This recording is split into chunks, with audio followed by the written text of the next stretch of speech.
तो जो आपका ये मिलियंस ऑफ व्यूज में जो गाना पहुंचा हुआ है, थोड़ा उसके बारे में हम आपसे पूछना चाहता हूँ। है, इसके साथ मेरी बेटी भी है, उसको भी मैंने गवाया है, तो दोनों ने हमने मिलके गाया। वे में सुनना चाहूंगा जो इसका रियल वे है। काली काली महाकाली काली के परमेश्वरी सर्वानंद करी देवी नारायणी नमोस्तुते। काली काली महाकाली काली के परमेश्वरी सर्वानंद करी देवी नारायणी नमोस्तुते।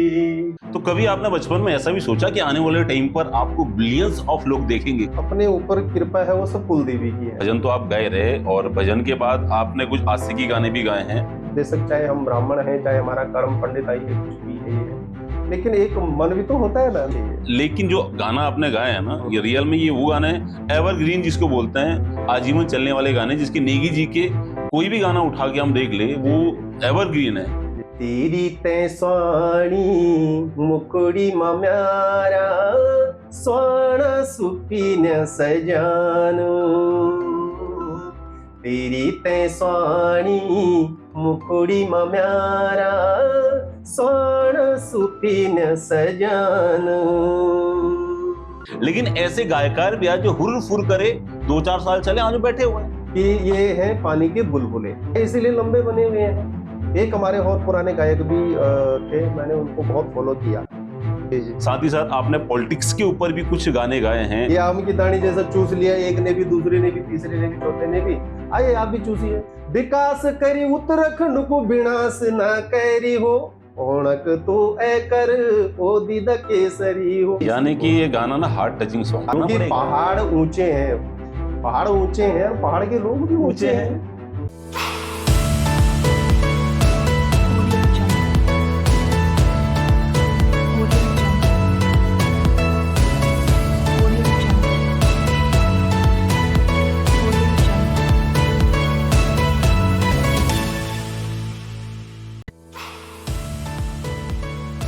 नमस्कार दोस्तों, स्वागत है आपका द भेजी पॉडकास्ट के चौथे एपिसोड में। आज के एपिसोड में मैं आप लोग के लिए एक ऐसे मेहमान को लेकर आया हूं जो गायकी के लाइन में तो माहिर है ही हैं, काफी अच्छे गाने गाते हैं, जिसमें आप भजन से रिलेटेड देख सकते हो, आप लाइफ से रिलेटेड देख सकते हो, आप लव से रिलेटेड देख सकते हो, और ऐसे गाने भी है कि जो लोगों को मैसेज दे रहे हैं। साथ ही साथ ऑल ओवर इंडिया के अंदर काफी सारी कथाएं इन्होंने करी है और लगातार कथाएं भी करते जाते हैं। तो अपने आप से उनके बारे में मैं ज्यादा नहीं बोलना चाहूंगा, क्योंकि आप खुद उनके मुंह से जानेंगे। हाँ दोस्तों, मैं बात कर रहा हूं पंडित हरि कृष्ण रतुड़ी जी की। तो बहुत बहुत स्वागत है रतुड़ी जी आपका। नमस्कार।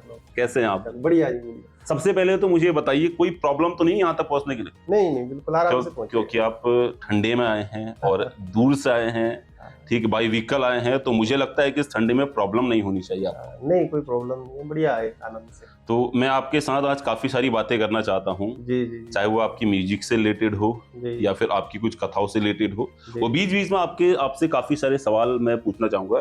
तो सबसे पहले हमारे दर्शकों को ये बताइए कि आप उत्तराखंड के किस जगह के रहने वाले हैं? नमस्कार विनोदनीत जी। सबसे पहले तो द भेजी पॉडकास्ट आपके यूट्यूब चैनल के जितने भी दर्शक हैं, जितने भी उत्तराखंड के हमारे दर्शक हैं, आपको फॉलो करते हैं, आपका चैनल देखते हैं, उन सबके लिए मेरी तरफ से जय बद्री विशाल की, जय श्री राधे। आपने सवाल किया उत्तराखंड से कहाँ से हैं। हम टिहरी गढ़वाल चंद्रवदनी की चरणारविंद खास पट्टी से हैं, वहां से बिलोंग करते हैं और वर्तमान में ऋषिकेश रायवाला में रह रहे हैं। तो आप बचपना पूरा का पूरा पहाड़ में रहा है, तो मुझे पता है कि बड़ा कष्टीला वो जीवन रहा होगा बचपन का। हाँ, बड़ा संघर्ष था हमारे समय पे। हम तो उस समय के लोग हैं जब लाइट नहीं होती थी, सड़कें नहीं होती थी, बड़ा संघर्ष। 7 किलोमीटर दूर स्कूल, 7 किलोमीटर आना, 14 किलोमीटर का हमारा सफर स्कूल का आना जाना रहता था। तो कभी आपने बचपन में ऐसा भी सोचा कि आने वाले टाइम पर आपको बिलियंस ऑफ लोग देखेंगे? कभी सोचा आपने ऐसा? नहीं, ऐसा कभी सोचा नहीं था। लेकिन आज लोग देख रहे हैं। जी हाँ, देख रहे हैं। और ये सारी की सारी आपकी मेहनत है और ये ऊपर वाले का आशीर्वाद है आपके ऊपर। जी। तो जो आपका ये मिलियंस ऑफ व्यूज में जो गाना पहुंचा हुआ है, थोड़ा उसके बारे में हम आपसे पूछना चाहता हूँ। आपके दिमाग में आया कहां से कि हाँ यार भैया, ये मंत्र मुझे एक बार लिखना चाहिए और ये मंत्र मुझे गाने के माध्यम से लोगों तक प्रेजेंट करना चाहिए? ये कैसे आया दिमाग? ये देखो, जितनी अपने ऊपर कृपा है वो सब कुल देवी की है। बिल्कुल है ना। हमारी कुल देवी माँ काली है, हमारी इष्ट देवी माँ चंद्रवदनी है, जिनकी कृपा हम पर बरसती रहती है हमेशा। और उन्हीं की वजह से मैं लिख पाता हूँ। तो ऐसे ही मन में एक बार विचार आया है कि अपनी कुलदेवी के लिए कुछ भजन तो गाए हैं, लेकिन कुछ ऐसा होना चाहिए कि जिसे मैं ही नहीं, जिसका लाभ समस्त पूरे ऑल इंडिया, पूरे भारत में ले सके लोग। तो मन में ऐसा विचार आया, शायद माँ की प्रेरणा हुई, तो मैंने एक मंत्र उठाया और काली काली महाकाली काली की परमेश्वरी सर्वानंद करी देवी नारायणी नमोस्तुते। इसको मैं वे में सुनना चाहूंगा जो इसका रियल वे है, रियल टून है इसका, उस टून में मैं सुनना चाहूंगा। ये हमने गाया था, इसके साथ मेरी बेटी भी है, उसको भी मैंने गवाया है, तो दोनों ने हमने मिलके गाया। काली काली महाकाली काली के परमेश्वरी सर्वानंद करी देवी नारायणी नमोस्तुते। काली काली महाकाली काली के परमेश्वरी सर्वानंद करी देवी नारायणी नमोस्तुते। और ये मैंने जब गाया तो जिसमें 6 महीने साल भर तक तो कुछ इस रिस्पॉन्स नहीं था, लेकिन अचानक ही एक दिन मेरा विचार आया कि मैंने ये मंत्र गाया, शायद सुनते नहीं लोग, क्यों नहीं सुनते होंगे। उसी दिन पता नहीं क्या चमत्कार हुआ, ये अचानक एकदम 1 लाख व्यूज, 2 लाख, 3 लाख, 5 लाख, 7 लाख, 1 मिलियन पार हो गया। आज 1.5 मिलियन पार है, आज 1.7 मिलियंस हैं उसमें व्यूज। तो माता की कृपा रही आप पर, जब आपने बोला कि क्यों नहीं चल रहा है तो जी, माता ने सुन लिया और वो भी उसके बाद चलना स्टार्ट हो गया।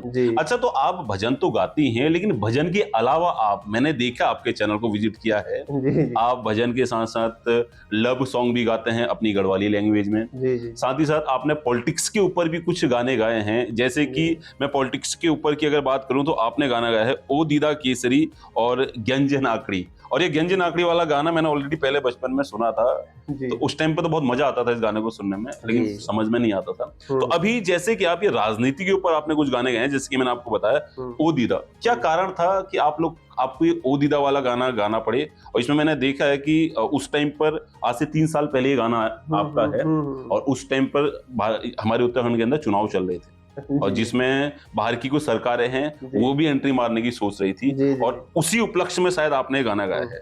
तो क्या रीजन रहा? आम की दानी जैसा चूस लिया, एक ने भी, दूसरे ने भी, तीसरे ने भी, चौथे ने भी, आइए आप भी चूसिए, आप भी खाइए उत्तराखंड का आम।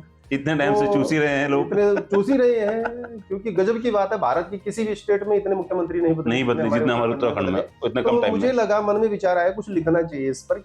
हमने उसमें 2 लाइनें लिख दी उसमें 2 लाइन कि औणक तू ए कर ओ दीदा केसरी हो, खाणक तू खे कर ओ दीदा केसरी हो, विकास करी उत्तराखंड को विनाश न करी हो, औणक तू ए कर ओ दीदा केसरी हो। पर उसमें गलत ऐसा कुछ आपने वेलकम किया था उनका कि आइए, लेकिन आप भी हमारे उत्तराखंड का भला करिए, लेकिन भला करिए, लोगों की जैसे चूसो मत हमें, ऐसे नहीं करिए कि मतलब आप 5 साल तक मुख्यमंत्री नहीं बन पाए यहाँ उत्तराखंड में। आइए, कोई दिक्कत नहीं, स्वागत तो किसी का भी है भाई, हमें चाहिए यहाँ विकास। जैसे हमारे 5 साल में ना जाने कितने सारे मुख्यमंत्री बने रिसेंटली, हाँ, चेंज हुए, होते रहते हैं, उनको पता ही नहीं चला कि भैया हम क्यों आए हैं यहाँ पर। हाँ, होते रहते हैं। अब ऐसा एक आनंद सा ले रहे हो कि मैं भी मुख्यमंत्री बनूं, मैं भी मुख्यमंत्री बनूं। टेस्ट कैसा होता है मुख्यमंत्री का? एक दिन तो आपके मन में भी आएगा मैं भी उत्तराखंड का मुख्यमंत्री बनूं, एक दिन मेरे भी आएगा मैं भी उत्तराखंड का मुख्यमंत्री बनूं। सबके आएगा, मतलब हर प्रकार के, मतलब वो ना उनको कोई नॉलेज ना ज्ञान, मजा ले रहे हैं कि मुझे मुख्यमंत्री बनना है। एक व्यक्ति 5 साल तक एक जगह पे नहीं टिक पा रहा है, तो मुझे लिख दिया मैंने। और उससे पहले आपने जो व्यंजन आकड़ी पूछा, व्यंजन आकड़ी ये पहले गाया था गौरव रतोड़िया, हमारे भाई हैं, अच्छा, उन्होंने गाया था पहली बार, जो आपने बहुत साल पहले सुना था। मैंने 11-12 साल पहले सुना, और बहुत पॉपुलर भी हुआ ये गाना, उत्तराखंड में बहुत ज्यादा चला। तो स्टूडियो में बैठे थे, तो भाई भी मैं भी बैठा, उसने कहा भाई यार ऐसा कर, तुम लिखते हो बहुत बढ़िया, ऐसा करो व्यंजन आकड़ी 2 फिर से निकालते हैं और आप अपने लिरिक्स डालो उसमें लिख के कि आप लिखते बहुत बढ़िया हो। तो मैंने भी लिख दिया उसमें। फिर तो मैंने उत्तराखंड में उस समय, उत्तराखंड ही नहीं ऑल इंडिया में उस समय सरकार एंट्री ले रही थी, ले चुकी थी एंट्री। अच्छा, ठीक है, 14 के बाद की बात है। हाँ, ये तब मैंने लिखा था और तब गाया। उसमें सब चीज के बारे में हमने डाल रखा है, सब चीज के बारे में। उस समय ये मामले भी गर्मा गर्म थे, राम रहीम वाला मामला, आसाराम वाला थोड़ा पुराना हो चुका था। उसकी वीडियो में दिख रहा है। उसी समय जियो ने भी अपना एंट्री मारी थी, फ्री नेटवर्क दे रखा था। तो उसमें बहुत सारी चीजें हैं, उसमें समावेश किया है सब चीजों का। ध्यान से सुनेंगे तो उसमें कोई भी ऐसी चीज नहीं है जो उसमें न हो। और गेंज नागड़ी उसका इसलिए उसका नाम था गेंज नागड़ी कि मतलब सब ऐसे हो रखा है जिसको हम गढ़वाली में ये गेंज नागड़ी का मतलब क्या होता है? गढ़वाली गेंज नागड़ी मतलब गढ़वाल में हम बोल रहे ना उत्तराखंड में। तो चाहता था ये पॉडकास्ट में पूरे गढ़वाली में ही करो तो बढ़िया लगता है, मुझे अपनी भाषा से बड़ा प्रेम है, तो वो होना भी चाहिए। बहुत अच्छा लगता है मुझे और गर्व भी महसूस होता है। मैं पहाड़ी हूँ, मैं उत्तराखंडी हूँ, गर्व तो करना क्योंकि पड़ेगा। पहाड़ ऊंचे हैं, पहाड़ ऊंचे हैं और पहाड़ के लोग भी ऊंचे हैं। तो मुझे गर्व होता है कि हम हिमालय से हैं और पहाड़ के लोग हैं, गर्व होता है अपनी गढ़वाली बोलने में। तो वो तो मैं गढ़वाली में बोलना चाहूँ, हमारा गढ़वाली में बोलता नहीं गंज मेंज जन कोई भी चीज को।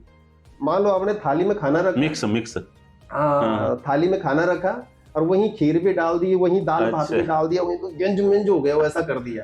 तो जब पूरे भारत में ये सब चल रहा था, हाँ तो ये वही हुआ गेंज नाकड़ी। ये गेंज नाकड़ी हो गए कि मतलब उधर गेंज नाकड़ी, नाकड़ी तो हमारा शब्द लगाया कि नाचने के लिए नाकड़ी बना दिया हमने, तो गेंज नाकड़ी बना दी। तो अभी विचार है मन में कि तीसरा भी आएगा इसका पार्ट, आना चाहिए। हाँ। क्योंकि ये यूथ के लिए भी बढ़िया है, थोड़ा शादी ब्याह में नाचने गाने के लिए भी बहुत अच्छा गाना है। हाँ मेरा ज्यादा ये मतलब नहीं था इसका कि कोई नाचे गाए इसमें, मेरा था ज्यादा सुने इसको, लोग आनंद ले इसका। वैसा कॉमेडी सॉन्ग पहले भी आते थे जैसे, तो मैंने कहा कॉमेडी सॉन्ग है एक तरफ से, आनंद ले लोग इसका। अच्छा, तो आप भजन लाइन में तो हो ही, भजन तो आप गाए रहे, और भजन के बाद आपने कुछ आशिकी गाने भी गाए हैं, जिनमें जैसे कि मैंने देखा था, जैसे कि ओस हुआ है एक, और घंटी बजी हो गया, और ऐसे और भी काफी सारे आपके आशिकी गाने हैं। हाँ। तो आपने पॉलिटिक्स पर भी गाने गा दिए, आपने भजन भी गा दिए, लेकिन ये आशिकी का क्या माजरा है लाने का? ये देखो ज्यादा इसका भी कुछ नहीं है ज्यादा। भजन मैंने इतने गाए बहुत सारे, लंबे समय से भजन गा रहा हूँ। ऐसे भी बहुत भजन है जो लोगों तक अभी पहुंचे नहीं है, या फिर किसी ने ज्यादा उनको देखा नहीं। आजकल के जो यूथ है, हमारा यूथ है, तो यूथ हमारा इस जगह कम है, भजनों में कम है। वो ज्यादा उन चीजों को सुनना चाहते हैं जो आजकल छिचोरापन चल रहा है, आपको पता ही है। हाँ, बिल्कुल। जो छिचोरापन चल रहा है, सदाबहार चीजें यूथ नहीं सुनना चाहता है।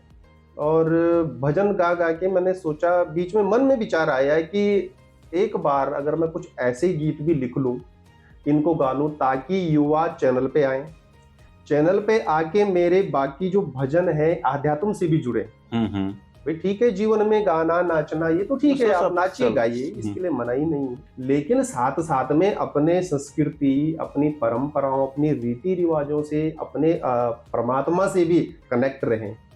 यही मतलब था मेरा, कि ताकि लोग ज्यादा से ज्यादा लव सॉन्ग सुने या कोई भी और सॉन्ग सुने और चैनल से जुड़े। चैनल से जुड़े रहेंगे तो अपडेट उनको और भजन वगैरह का अपडेट मिलेगा, कनेक्ट रहेंगे, यानी कि कनेक्ट रहेंगे वो। यही मकसद था इसको निकालने का। तो आपका ये एक गाना इसमें ओस हुआ, थोड़ा इसको आप गा सकते हैं? ओस हुआ। हाँ ओस हुआ, ये भी हमने ऐसे ही देखो, हर बेशक चाहे हम ब्राह्मण हैं, चाहे हमारा कर्म पंडिताई है, कुछ भी है ये है, लेकिन एक मन भी तो होता है ना अंदर का। फीलिंग्स तो सबके पास है, फीलिंग सबके पास है। देखो पत्नी बच्चे परिवार किसके नहीं है, सबके हैं। अगर हम एक कथावाचक भी है, कथावाचक देखेंगे तो कथावाचक का मतलब ये थोड़ी नहीं कि वो फैमिली से दूर रहेगा, उसको परिवार नहीं होगा, उसके बच्चे नहीं होंगे, फील सबके अंदर होता है। तो हमने भी ऐसे ही प्यार प्रेम में लाइनें लिख दी, और लिख दी तो मैंने कहा यार गा देता हूँ इनको, तो मैंने गा लिया उसको। तो बड़ा प्यारा मुझे खुद भी लगता है, और खासकर मेरे जो कुछ करीबी हैं वो इसको बहुत ज्यादा सुनते हैं, तो बोलते हैं हम गाड़ी में लगा देते हैं इसको, बड़ा आनंद आता है इसको सुनने में। एक बार मैं सुनना चाहूंगा आपसे। तेरी ते स्वाणी मुकुड़ी म्यारा, स्वर्ण सुपीन सजानु, तेरी ते स्वाणी मुकुड़ी म्यारा, स्वर्ण सुपीन सजानु, ओ सुबा तेरी मेरी प्रीत का सच्चा क्यों छुप्यान, तेरी ते स्वाणी मुकुड़ी म्यारा, स्वर्ण सुपीन सजान। ये यानी कि ये गाना ना हार्ट टचिंग सॉन्ग है। हाँ अधिकतर और भी हैं, और भी मैंने देखा आपके हाँ। जब विजिट किया तो मुझे दिखे बहुत सारे गाने ऐसे जो हार्ट टचिंग है, और ये गाने हैं सदाबहार। लेकिन आजकल के जो लौंडे लफाड़े हैं ना, हाँ। इन लोग के इस टाइप के गाने नहीं चाहिए, लेकिन जो गाना आपने गाया है ना, ये रियल में ये वो गाने हैं एवरग्रीन जिसको बोलते हैं, आजीवन चलने वाले गाने, जिसके नेगी जी के कोई भी गाना उठा के हम देख ले वो एवरग्रीन है। जी जी उन्हें हमारे बुजुर्ग लोग भी सुनते हैं और आज की नई पीढ़ी भी उन गानों को सुनती है। और इनफैक्ट मैं खुद नैन्सी नई के गाने बहुत सारे सुनता हूँ, जी तो जी इस गाने में भी ना मुझे वही फील नजर आ रहा है। जी जी, ये है। धन्यवाद आपका कि आपको ऐसा लगा, क्योंकि बहुत मुश्किल है आज की युवा पीढ़ी को समझाना। वो एक ही चीज जानते हैं, बस जाओ, नाचो, कूदो, और हुर लेकिन हुर हुर हर हो छो कि यार चले अपने घर। इसीलिए तो हमारी जो ये संस्कृति है, लोक संस्कृति है, खत्म होती जा रही है धीरे धीरे। ऐसी मतलब इन चीजों को कोई सुन ही नहीं रहा है, सुन नहीं रहे तो धीरे धीरे लुप्त हो जाएगी। ऐसी तो नहीं, लुप्त ऐसा होएगी। ऐसा मुझे नहीं लगता है कि क्योंकि नेगी जी ना, हाँ नेगी जी बहुत पुराने गायकार हैं, हाँ लेकिन आज भी जीवित हैं। जीवित का मतलब मार्केट के अंदर जिंदा है, मार्केट में लोग उनके गाने सुनते हैं। लेकिन ऐसे गायकार भी आज जो हुर फुर करे, 2-4 साल चले, आज बैठे हुए हैं। हाँ, ये तो है, ये तो पक्की बात है और कि ये हैं पानी के बुलबुले। तो मैंने कभी इस तरह का गायन नहीं रखा अपना, मैंने अपने गानों में हमेशा लोगों को रखा, वो लोगों जरूरी। की भावनाओं को रखा, लोगों के विचारों को रखा हुआ गाना। और जब भी मैं गाना लिखता हूँ तो मैं ये जरूर देखता हूँ कि मैं जो लिरिक्स लिख रहा हूँ वो लोगों को कहाँ तक टच करते हैं, या लोगों के जीवन से जुड़ी हुई जुड़ी चीजें हुई हैं। चाहिए। अब हमने घुघुती गाना लिखा, बड़ा प्यारा गाना, वो एक ऐसी औरत के लिए गाना लिखा है जो अपने ससुराल में है और उसके मायके की याद आ रही है। बड़े प्यारे उसके बोल। मैं सुनना चाहूंगा उसकी 2 लाइनें हाँ, आपसे। वो ऐसे लिखा था हमने, न घूरे घुघुती मोर द्वार, न घूर घुघुती मोर द्वार, याद गो मुल्क की ओंदी बार बार, याद गो मुल्क की ओंदी बार बार, न घूर घुघुती मोर द्वार, न घूर घुघुती मोर द्वार। तो ये उसकी फीलिंग लिखी। तो मेरा बोलने का मतलब है कि इस तरह की अगर लिरिक्स हो गानों में तो हमारी जो ये लोक संस्कृति है, ये पहाड़ों की जो हमारी पुरानी सभ्यता है हमारी, ये जीवंत रहेगी और आनंद आएगा। कोई जरूरी नहीं है कि हमने फूहड़ गाने गाने हैं, इस तरह के गाने गाने, बस नाचा नाची करनी है, 4 दिन के पानी के बुलबुले और फिर उठ गए और किनारे हो गए। क्यों ऐसा काम करना? तो मेरे मन में ऐसा विचार कभी नहीं है। मैंने कहा जो लिखूंगा अच्छा लिखूंगा, सदाबहार लिखूंगा, लोग 20 साल बाद भी इन चीजों को सुनेंगे तो उनको नहीं लगेंगे। नहीं, अभी आप देख रहे होंगे नए नए हमारे कलाकार अगर उभर रहे हैं तो वो इसी तरीके के हुर हुर वाले गानों पर ही ज्यादा जा रहे हैं। हाँ हाँ, वो गा रहे हैं। तो इनके ऊपर आप क्या बात करना चाहते हैं? क्या लंबा चल पाएंगे ये लोग? नहीं नहीं नहीं, ये मैंने बताया, ये पानी के बुलबुले हैं, ये कभी लंबा नहीं चलेंगे। ये 4 दिन चलेंगे फिर बैठ जाएंगे, किसी कोने में पड़े रहेंगे। चलेगा तो सदाबहार। आज नेगी जी क्यों चलते हैं? सदाबहार उनका कुछ भी ऐसी रचना, कोई आप ऐसी अंटसंट बकवास रचना एक भी नहीं मिलेगी, एक भी नहीं। एक गाना ले आइए कोई नेगी जी का कि ऐसा इन्होंने बहुत बेकार गाया, नहीं। सारे के सारे सदाबहार गाए, इसीलिए लंबे बने हुए हैं। एक हमारे और पुराने गायक भी थे, मैंने उनको बहुत फॉलो किया, मैंने अपना आदर्श भी माना उन्हें, दिनेश सुनियाल जी। हाँ, हमारे टेहरी के। मतलब आज मैं अगर बताऊं तो नेगी जी का लेवल और उनका लेवल आज बराबर रहता अगर वो बने रहते तो। शायद उनकी कुछ समस्या हुई, शारीरिक समस्या हुई, क्या हुई, उन्होंने बीच में गायन छोड़ा। इतनी प्यारी प्यारी रचनाएं उनकी हैं, तो वो आज अगर आप YouTube पे दिनेश सुनियाल सर्च करेंगे, दिनेश सुनियाल गढ़वाली, तो वो भी आप मतलब सुनेंगे आप उनको। बहुत प्यारा उन्होंने गायन लिखा हुआ है, सदाबहार गीत है उनके भी। आज भी सुनोगे आप उनका 10-20 साल पुराना गाना, बहुत अच्छा लगेगा। हम छोटे छोटे थे तब सुनते थे उनके गाने। और मुझे भी प्रेरणा तभी से हुई, ऐसे ही हुई बस। आपको जो प्रेरणा उन्हीं से मिली? हाँ, उन्हीं से मिली। हम उन्हीं के गाने जब बचपन से थे तब से उनके गाने सुनते थे। लेकिन आप ये गायन में आए कैसे? बस हमने ये पहले तो गांव में रहे, वहाँ कोई साधन नहीं था कि हम संगीत की शिक्षा लें। स्कूल में भी ऐसा कुछ था नहीं। ABCD तो हम 6वीं क्लास से सीखते थे। अब बताओ ना कैसा? वो सीखते थे हमने खुद। वो लंपू का उजाला होता था हमारे पास, लंपू होता था, लंपू है। और कोई लाइट नहीं, कोई बिजली वगैरह, पानी की सुविधा नहीं, सड़क की सुविधा नहीं। 14 किलोमीटर तो स्कूल जाना रहना। तो इन संघर्षों के बाद जब मैंने 10वीं किया, हमारा स्कूल रहा, बड़ा फेमस जगह है, सब जानते हैं, पौड़ी खाल। पौड़ी खाल में हमने शिक्षा ली 10वीं तक की। उसके बाद मैं यहाँ आ गया, मैं चंडीगढ़ गया, बहुत जगह पर मेरे जो रिश्तेदार थे उन्होंने कहा नौकरी करो, ये करो, तो मुझे नौकरी करना पहले से ही पसंद नहीं था। मैं मतलब किसी का नौकर नहीं बनना चाहता। चाहे मुझे आज भी मुझे 1.5 लाख रुपए 2 लाख रुपए कोई दे दे और बोले मेरी नौकरी कर, तो भी मैं नौकरी ठुकरा दूंगा, क्योंकि मुझे नौकर नहीं बनना है, मैं राजा ही बनना चाहता हूँ। मेरा काम हो 2 पैसे कमाओ लेकिन मैं अपना राजा हूँ, मन का राजा। अभी आपका निमंत्रण आया, मैं यहाँ आ गया, राजा जब मर्जी जहाँ जा सकता हूँ। तो मुझे नौकरी वाली फीलिंग पहले से ही पसंद नहीं थी। किया चंडीगढ़ में समय रहा, काफी मतलब बहुत सारे संघर्ष किए अपने जीवन में। फिर वहां से एक दोस्त मिले जो तबला बजाते थे। उन्होंने कहा कि आप गाते हो तो आप क्यों यहाँ ऐसे इन ऑफिसों में या कंपनियों में नौकरियां की ऐसे, अरे आप चलो ना यहाँ, छोड़ो इस लाइन को, छोड़ो, आप ऋषिकेश चलो, ऋषिकेश चलो और वहाँ पे आप संगीत सीखो। जब आप संगीत सीखोगे आपकी गायन में, आपकी गायकी में निखार आएगा, आपका ये काम आएगा आगे। मैंने उसकी बात पकड़ ली, मैं वहां से ऋषिकेश आया। 6 साल तक मैंने संगीत सीखा। हमारे जो गुरुजी हैं यजवेंद्र नेगी जी, 14 बीघा भजनगढ़ में रहते हैं, उन्होंने हमें बड़े प्रेम से संगीत सिखाया। और आज उनका जो सिखाया हुआ है, आज मैं जो हूँ उनके सिखाए हुए के दम पर हूँ। क्या बात। आज भी मैं मतलब वो दिल से उनको जो है प्रणाम करता हूँ कि उन्होंने मुझे बड़े प्रेम से सिखाया और हमने सीखा। आपने सीखा, आज आपके काम आ रहा है। हाँ, आज काम आ रहा है। फिर मैं उसके बाद यहाँ से फिर चंडीगढ़ चला गया। फिर 9 साल मैं गुरु लोगों के आश्रम में रहा। वहीं मैंने फिर ये और शिक्षा दीक्षा ग्रहण की और बस लिखना भी शुरू कर दिया। तो जब मैंने पहले लिखा था, पहला गाना लिखा था मैंने अपना माँ कुलदेवी चंद्रवदनी का सॉन्ग, उसे भी लगभग ऑल इंडिया जितने भी गढ़वाली है सब गाते हैं।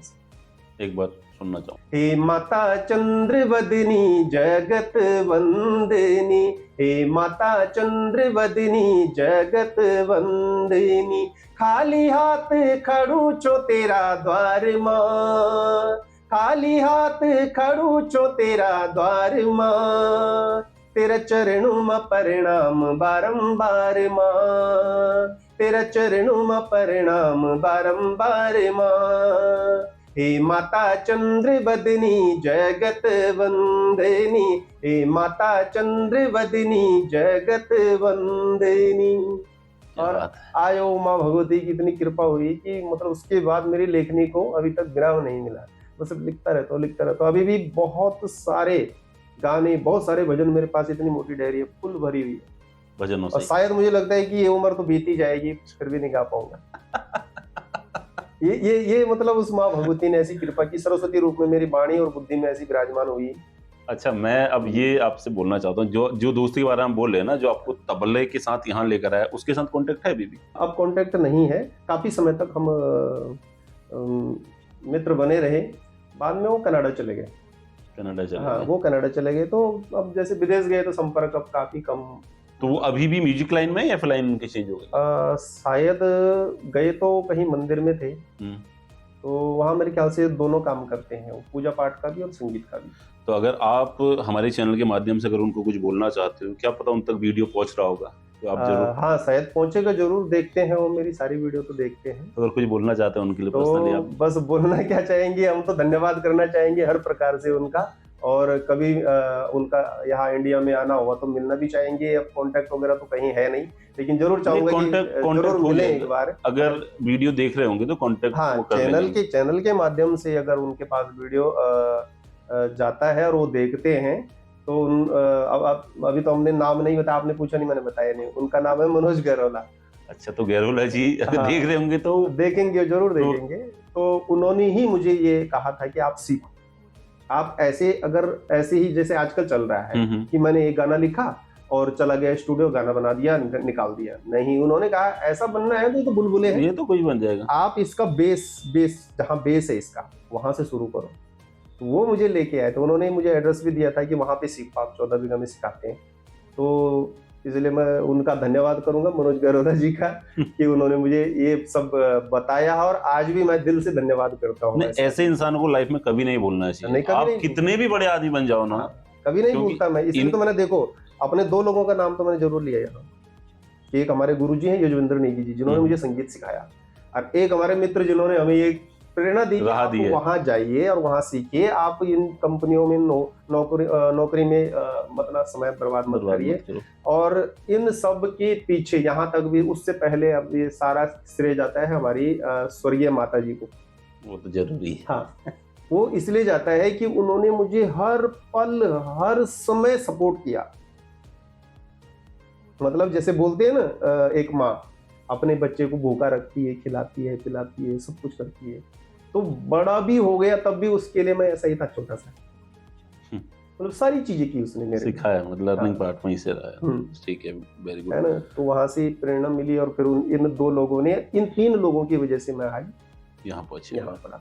और अब जो साथ में धर्म पत्नी है, उनका सहयोग है। आपसे बोलते बोलते हैं ना, पत्नी अगर सही मिल गई भैया तो आपका धन्य हो गया जीवन, जीवन। आपकी नैया पार। हाँ, जीवन संगनी सही मिल गई। देखो कभी मुझे टोकती नहीं है, मैं रियाज कर रहा हूँ, मैं अपना स्टूडियो में काम कर रहा हूँ, मैं लिख रहा हूँ, कभी नहीं, कोई टोकेगी नहीं, रोक टोक नहीं। मैं यहाँ आया, उसने पूछा कहाँ जा रहे, ठीक है, कोई सवाल नहीं, कब आओगे, क्या आओगे, नहीं, कोई फोन नहीं, बीच में कोई नहीं, आप जाइए, आप काम कीजिए। मतलब इतना, हाँ, परमात्मा की कृपा से है कि ये ठीक नहीं, ये होना भी चाहिए, मियां बीवी के हाँ। बीच में ये चीजें होनी बहुत जरूरी है। अगर ये नहीं होता है, ये नहीं होता है कहीं, तो आदमी कामयाब नहीं हो पाएगा। नहीं हो पाएगा। आज अगर मैं भी कहीं जाता हूँ अपने हाँ, काम से, तो हमारी वाइफ ने भी कैसी हाँ, इतना जरूर बिल्कुल। पूछेगी कि कहाँ जा रहे हैं। बस इतना, ये सवाल जानकारी के लिए, जानकारी ये वो बस सब उसके पूछते हैं। बाद हाँ। कोई जब वो सवाल तो बोला हमारा गढ़वाल में कचर कचर कनो, वो कचर कचराटे जनानी बंदी जो भी का दिन का नहीं वैसा पिछले बड़े 10 फोन चली गए तब। तो रतुरी जी, टाइम भी होता जा रहा, मैं जी, आपसे जी, एक जी। लास्ट सवाल पूछूंगा जी जी जी। और उसका जवाब मुझे आप दीजिए परफेक्ट तरीके से कि आपने इतने सारे गाने गाए हैं, ढेर सारे गाने आपके हैं, चाहे वो राजनीति हो, भजन हो या फिर आपके लव सॉन्ग हैं। हाँ, हर इंसान का अपनी लाइफ में एक ना एक चीज ऐसी होती है जो उसको फेवरेट लगती है। लाइक अगर मैं एज अ मोटिवेशनल स्पीकर अपने आप को प्रेजेंट करता हूँ, अगर मैं अपना कोई वीडियो देखता हूँ ना, तो इसमें एक वीडियो मुझे अपनी बहुत अच्छी लगती है। हाँ। तो आपका भी कोई ऐसा कोई गाना होगा जो आपको सबसे ज्यादा पसंद आता है गाना, वो कौन सा गाना है? वो भजन में है या फिर आपका राजनीति में या लव में है, किस में है और कौन सा है, वो जानना। देखिए हैं तो ऐसे बहुत सारे, लेकिन मैं एक ही बताऊंगा। एक इसलिए बताऊंगा कि ये जो गाना, ये भजन है, ये भजन ऐसी सिचुएशन में लिखा गया है कि जब मेरे पास मात्र 3 घंटे, 3 घंटे में लिखना भी था, गाना भी था। अब क्या था ये कि हम कहीं कथा में थे, तो हमारे एक मित्र हैं शंकर गैरोला और सच्चिदानंद कोठारी, इन दोनों ने कहा कि आज शिव पुराण में शिव विवाह का प्रसंग है, तो एक भजन तो ऐसा होना चाहिए गढ़वाली में कि जो शिव विवाह पे हो, क्योंकि जितने भी दर्शक हैं, सुनने वाले श्रोता हैं, वो सब गढ़वाल के हैं। अब हिंदी भजन तो बहुत सारे हैं शिव विवाह के, लेकिन एक भजन गढ़वाली में एक भी भजन नहीं था शिव विवाह के, था ही नहीं। सारा यूट्यूब सर्च मारा, सब कुछ किया, लेकिन नहीं मिला। उस समय यूट्यूब भी जमाना ही कम था, बहुत कम। ये 2007 की बात है। 2007 में हम थे चाका कोयली पट्टी के कोटेश्वर महादेव के मंदिर में, वहां गंगा किनारे बैठे थे। यही चर्चा चल रही थी कि आज ठीक 2-2:30 बजे ये प्रसंग चलेगा कथा में, और ये भजन गाना है, शिव विवाह का प्रसंग, क्या करें। तो मैंने ठीक ये लगभग 11 बजे उन्होंने मुझे कहा, तो उस समय नेगी जी का एक गाना चल रहा था कि तेरे फंसे चकड़े फंसे तू क्यों फंसे कागा, छड़बुड़े देखे हम भी फंस गए बाबा माया जाल में। तो मैंने क्या किया, मैंने कहा भाई देखो, अगर धुन बनानी है तो इतना समय नहीं है, वो लेना पड़ेगा कुछ। तो मैंने कहा फिलहाल क्या करते हैं, उस समय कॉपीराइट का जमाना भी नहीं था या ऐसा कुछ भी नहीं था, लगा देते थे तो। तो मैंने कहा इस गाने की धुन पे और मैं लिख देता हूँ शिव जी का। तो मैंने क्या लिखा उसमें, ब्रह्म चले विष्णु चले नंदी चले बाबा, भूत प्रेत यक्ष किन्नर सब चले न बाबा, तेरी बराती माँ, तेरी बराती माँ। अब क्या किया, ये भजन इतना चला, इतने झूमे लोग, वहां पागल हो गए लोग। मतलब उसी दिन लोगों ने कम से कम 4-5 बार ये रिपीट गवाया, खूब झूम गए लोग, रिपीट गवाया। तो उसके बाद क्या किया, जितने भी पंडित थे उत्तराखंड में, जिसने जहां जहां सुना उसने अपनी कॉपी में उतार दिया। जितनी कीर्तन मंडलियां थी सब ने अपनी कॉपी में उतार दिया। बेशक बाद में कई लोगों ने दावा भी किया कि हमने लिखा। तो मैंने कहा एक भजन लिखने के बाद तुम्हारी कलम टूट गई थी और भी तो लिख सकते थे। तो इसके गवाह हैं शंकर गैरोला और सच्चिदानंद कोठारी, जिनके सामने मैंने कोटेश्वर महादेव मंदिर में ये लिखा था। तो मैंने एक गलती की, जब ये इतना पॉपुलर हो गया, मैंने एक गलती की, इसको गा के यूट्यूब पे नहीं डाला, रिलीज नहीं किया। रिलीज नहीं किया।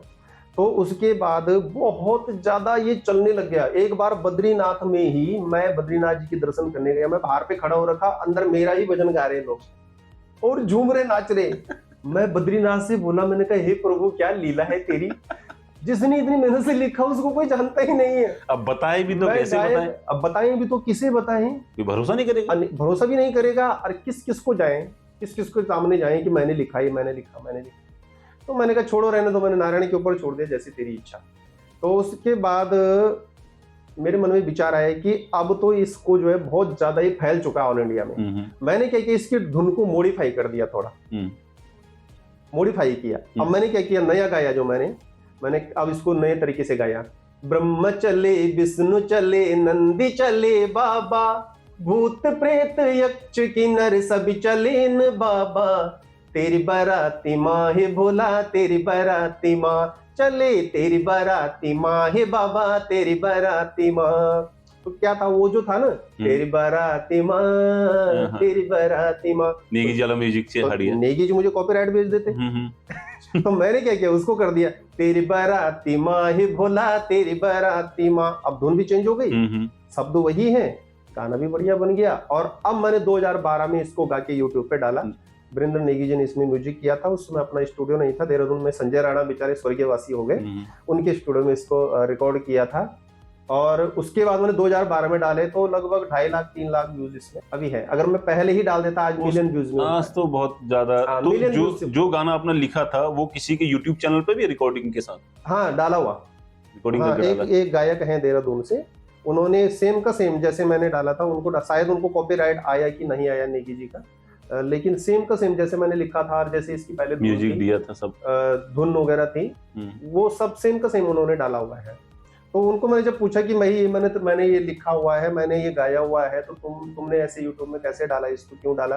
तो उन्होंने कहा है कि किसी पंडित ने मुझे लिख के दिया, उसने कहा कि मैंने लिखा है, तुम गाओ। आपके पास प्रूफ नहीं था ना उस टाइम पे? हाँ, प्रूफ नहीं था। नहीं तो कॉपीराइट तो अभी मार सकते थे उन पर। हाँ, नहीं मैंने मारा नहीं कॉपीराइट, क्या रहने दो, मैं नहीं मारता कॉपीराइट। हाँ, अब जो मेरे भजन हैं, मेरे भजन, मेरे गाने कहीं भी किसी की धुन से टच नहीं होते, कहीं भी नहीं। नई धुनें हैं, आपका अपना धुन रहता है? अपना धुन रहता है। मेरी जब अपनी धुन बनती है तभी ही मैं गाना लिखता हूँ, तभी मैं रिकॉर्ड करता हूँ, कि मुझे कल की डेट में ये ना बोले कि नहीं गायक के पीछे चलने वाला गायक है नहीं, एक अपना अलग रास्ता बनाया, अपनी अलग धुनें हैं, अपने लिरिक्स अलग है, तो मैं किसी के नहीं बनाता ऐसे। हाँ, अब अगर मेरे चैनल से छेड़छाड़ या मेरे गानों से कोई करता है तो अब तो कॉपीराइट दूंगा, देना पड़ेगा। हाँ, अब देना पड़ेगा। अपनी मेहनत के लड्डू को ही और खाए, वो मजा नहीं आएगा। बिल्कुल बिल्कुल बिल्कुल। तो रतुरी जी, आपसे काफी सारी बात होगी और मैं अब आपसे ये कहना चाहता हूँ कि एक शो मुझे आपके साथ और करना है जिसमें हम अध्यात्म को लेकर डिस्कशन करेंगे। जी जरूर जरूर। और उसमें क्योंकि आपके पास अध्यात्म का भी बहुत अच्छा खासा नॉलेज है, उसके बारे में हम